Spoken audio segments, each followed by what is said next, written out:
This is America and the World is on location in the Kingdom of Morocco. It's a country of 36 million people in northern Africa, located on both the Mediterranean Sea and the Atlantic Ocean. The people are warm and welcoming, the country is safe, and nobody complains about the weather. Morocco has it all: mountains, beaches, the desert, historic and famous cities such as Casablanca, Marrakesh, Fez, and Tangier, and the capital city, of course, Rabat. On this program, a look at Moroccan culture, specifically exploring the country's deep respect for all religions. Islam, Judaism, Christianity, people of three faiths, not only welcoming each other's beliefs, but living together as friends and neighbors. Islam is the predominant religion, and I had the extraordinary opportunity to talk with the Minister of Islamic Affairs.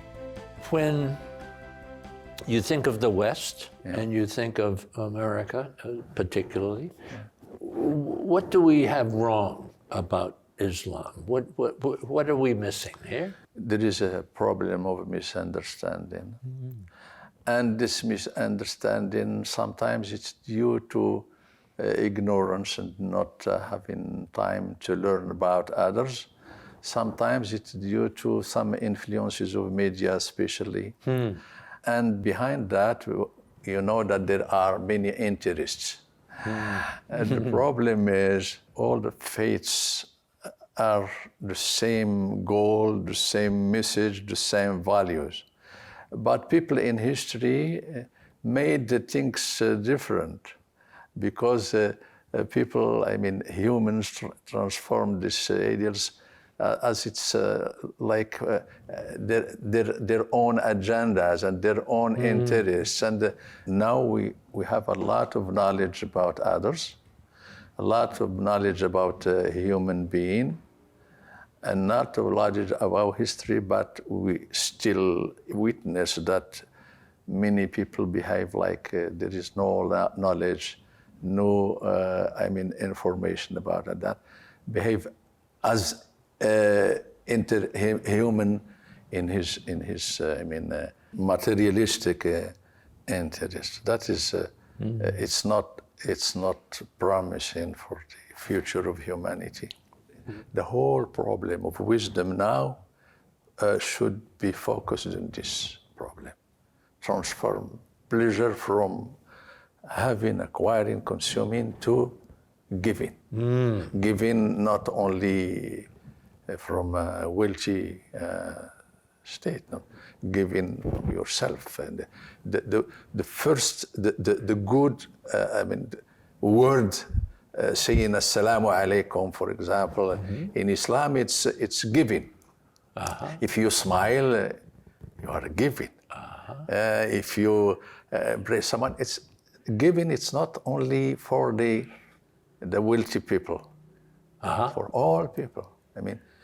Each one has something to give, which has the same value as the other giving of others. Excellency, you and I are talking. You're talking about giving. People who are in America think this is a person who's saying different things about Islam that we've never heard before. Are you optimistic? I should be optimistic because God hadn't created people just to make them suffer. And He gave them tools to find solutions. And He tells us that He considers every effort for something good. Nothing is, but we should do that effort for good, our good. Excellency, thank you for the conversation Thank you. and the education. How found it? Thank you. After the break, we'll visit the institute where imams are trained, a museum dedicated to Judaism in Morocco, and St. Peter's Cathedral in downtown Rabat. This is America and the World visits the Kingdom of Morocco. Underwriting for This is America and the World is made possible by the Japan-America Society of Washington, D.C., the Republic of Uzbekistan, the Sultanate of Oman, the Kingdom of Morocco, the National Association for Children of Addiction, Faces and Voices of Recovery, the Forerunner Foundation, the Rotendaro Family Trust, and the Embassy Series, Uniting People Through Musical Diplomacy. There are thousands of mosques in Morocco.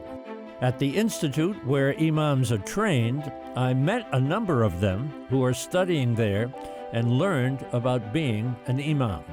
Tell me about this marvelous building we're in. It's a wonderful idea by His Majesty King Mohammed VI. It was inaugurated in 2015, and in fact there was a small institute, and then he put it into this shape, this beautiful, artistic shape, and he spent his own personal money on it. And what happens here?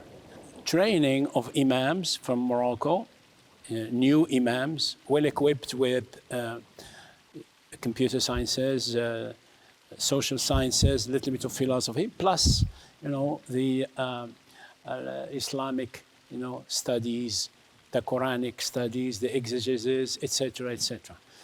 Who becomes an imam? Who becomes anyone? Anyone can. Anyone can become, provided that he learns the Quran by heart, or half of the Quran by heart, but now it's the whole Quran by heart, plus, the exegesis, plus, some other sciences, Arabic, he should be fluent in Arabic, etc. All the conditions that are asked, for students. When you use the word exegesis, what does that word mean? Means the explanations of the Quran, some of the explanations. He'll be asked about the meanings of verses of the Quran. And what is the actual definition of imam?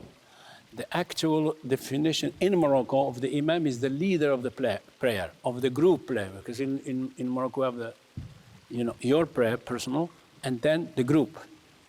How many mosques are there throughout Morocco? Any idea? Well, yeah, sure, 52,000 mosques. 52,000? Yes. If you look at Morocco as a whole, yes. How many people are following Islam? 90%, 95, between 90 and 95. And how many of those are practicing religiously day to day? Most. Most? Asking you if there is a single message that you would like to convey to the Western people, or especially American people, about Islam, what would that be? Islam means peace. That's the beginning. In the Quran, it's repeated so many times, for those who come to peace, let's have peace with them. And for those, let's talk to them. Let's try to convince them. But don't be bad to people. Also, in the Quran, it says there is no coercion in religion, meaning Islam. If you want to stay or to believe in Islam, you're free. If you don't want to, if you want to disbelieve, you're free. That's the Quran. Thank you for our conversation. Thanks a lot. It's my pleasure. Thank you. How many people are studying here right now? في هذه السنة عندنا ما يقول We have 700 students now from Morocco, 250. 150 men and 100 women. We have other students from Senegal, Nigeria, Niger, Gabon, etc. Who wants to become an imam? الإمام عند An imam is someone who leads the prayer, the group prayer, and who knows the Quran by heart, and who can, do the pillars of the prayer as they should be done, and who has the ability to lead. Does the imam also kind of counsel people who need some support? هذه An imam is supposed to help benefit most of the people around him, including other, imams or other Morchidines, that is other guides like him, and everyone who comes to him for help or anything, he can do the counsel, everything, the counseling and everything. What would you have Americans know about Islam? ما أريده من Well, I want all the wise people of the world to know about religion, that is the monotheistic religion, the Abrahamic religion. It's the same. We are very inclusive. Abraham, Moses, Jesus, for us, it's the same tradition, and we are praying to the same God. Distorting the image of one of these religions will not be very helpful in bringing people together. We should respect all the religions of the world and respect the beliefs of people. And that's, I think, is one of the aims of training imams in this institute. Thank you for our conversation, and thank you for the education. شكرا. Thank you. The history of Jews in Morocco goes back hundreds of years, and the influence of Judaism on the culture of Morocco is celebrated by all Moroccans. I visited the museum in Casablanca, dedicated to the Jewish faith. We're sitting in Morocco. Morocco, 90% Islam. Yes. What is the history of the Jewish people in Morocco? The Jewish people settled in Morocco just after the destruction of the Second Temple. They settled in the south of Morocco, around Agadir, and lived during 500 years with the Amazigh, with the Berbers. And some tribes of the Amazigh, Berbers, converted to Judaism. And when something is very important, when the Arabs conquer Spain, Jews are with them, not only a businessman or philanthropist or accountant, but also soldiers. So during 500 years, they lived together in Spain, almost in good harmony. And in 1492, they were expelled together, and they find refuge in Morocco together. It's one of the key of the tolerance in Morocco, because when together you leave your country, your belongings, your history, and you find together a refuge in Morocco, you have a lot of reason to live in good harmony. So when people come and they say to you, now, you're Jew, Yes, living in the area of Muslims, yes. but you seem to get along fine, huh? I am living here since 85 years. I have no problem at all. No problem at all. My life is with Muslims almost all the day. I am living 99% of my time, even I am president of the Jewish community, with Muslims. Yes. At every hour of the day. And getting along fine. I am thinking of your question, but in fact, I never think about that. I am living with my fellow citizen normally. Tell me a little bit about this wonderful museum, this little gem that exists here in Casablanca. In 1997, we decided to open this museum to preserve and to show and to promote the Moroccan Judaism. So when we come into the museum and we look, this is what we see, first of all. Tell me a little bit about what we're looking at. Yeah. It is very interesting for us as Moroccan women, Jewish woman or Muslim woman. Here you have the kaftan. That means the traditional dressing for Moroccan women. And here we are exhibiting like special Jewish Moroccan kaftan for lady, for women. And here we have different style from many different regions in Morocco. For example, here we have, this is the costume or traditional dressing for Jewish bride in Fez. Let's go to the dresses that you were showing me earlier. So this is really Kswel Kbira. We call it on Arabic in Morocco Kswel Kbira. That means the kaftan for Jewish bride. Okay. And it was on green. You see, this is from Essaouira and Marrakesh. The Jews in these cities, they use this color, like Muslim. That means the green color was used and used by Jewish and Muslim women in the wedding. Green, traditionally. Green, yeah, traditionally. Yeah, traditional color for dressing, traditional dressing. Now this is a handsome piece. Tell me a little bit about this background and how is it used?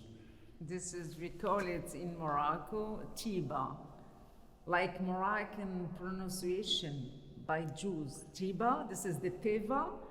Moroccan Jews, they call it teva, but American or Ashkenazi, they use another word, bima. This is like chair for rabbi in a synagogue. So we're in a synagogue now, huh? Yes. This is a tiny little room. This is Tell in me. a Moroccan synagogue. This is Moroccan style of synagogues. This is really the Moroccan style from the end of 18th century. And here you have the special teva, Moroccan teva or Moroccan tiba. Which was like the other one, yes. This is really Moroccan style. It is more small or smaller than the European style. Right. And here you see the color is green. Yes, And the green. yeah. This chair or this teva was used in a synagogue in Meknes. And its name, it was Slal Khadra on Arabic, that means green synagogue. Because they used this color. The green synagogue. Yeah. And the curtains I see on the windows are green as well. Yeah. And you see there, you have some special lamps. This is really Moroccan style of lamps, decorated with the hand, with the khamsa. Okay, khamsa is common between Jews and Muslims. Okay?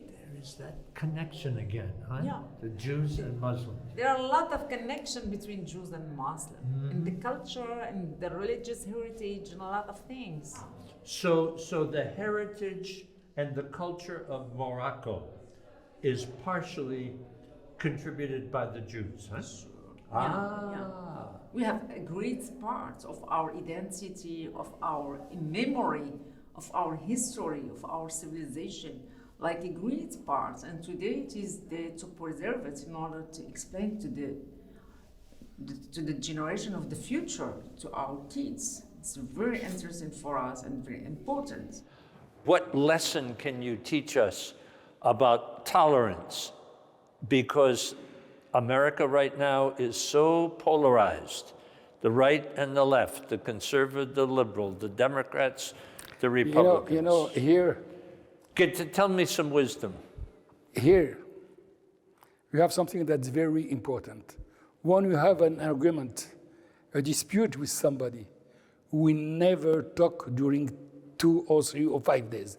We wait that everything calm, and after that we can talk. And we never fight. You never find the Moroccan fighting with somebody. Say, okay, I don't agree with you, but in 2 days we can talk. When everything is cooled down. Perhaps is to be more cool and to see that, in fact, you cannot live without your neighbor. You see what we say in Morocco? It's better to have a good neighbor than to have a good home. Here, the neighbor is more important than the home. Because if you have a bad neighbor, you cannot have a good home. Thank you Thank so you very much for our conversation. Thank you. In the center of Morocco's capital city of Rabat, the Roman Catholic Cathedral of St. Peter is celebrating its 100th anniversary. I am Franciscan friar. I am part of the priest team of Rabat, but I live in another church, in the Franciscan church. So I am Franciscan friar, the Church of San Francis here in Rabat. So thank you for coming over to talk with us. It's a pleasure. St. Peter's, it's a cathedral, huh? It's the cathedral, and then it means that the cathedral is the mother church of the diocese, the principal church. And here is the church also of the cardinal, our bishop, that is the place where the bishop in the mother church and the cathedral, he is presiding all the important celebrations of the church and the dioceses. We have visited the Jewish Museum. We have visited the Hassan II Mosque. And now we are in a Catholic church. The three faiths seem to coexist here in Morocco, huh? Yes, in fact, I think that it's a beautiful reality of this country, where all the faiths are together. Even the King of Morocco, when the Pope Francis was visiting us, he was insisting in that. He was presenting himself as the prince of believers, not just for protecting Muslims, but also Jews and Christians. I think that is a good coexistence that has a long tradition here in Morocco. How big is the Christian church? How big is the Catholic church here in Morocco? We think that we are around 34,000 Christians, Catholic Christians here in Morocco. Yeah. And then it's a small community, but I think that is quite significant because it's a church that is always in service also for the poor people through all kind of social works, and that is welcoming all the people coming from the Catholic faith from all around the world.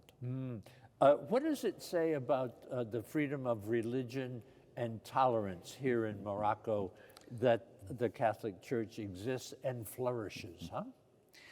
Yes, I think that, as you can see, there is a good spirit of tolerance. Another thing is the religious freedom that we understand in a different way.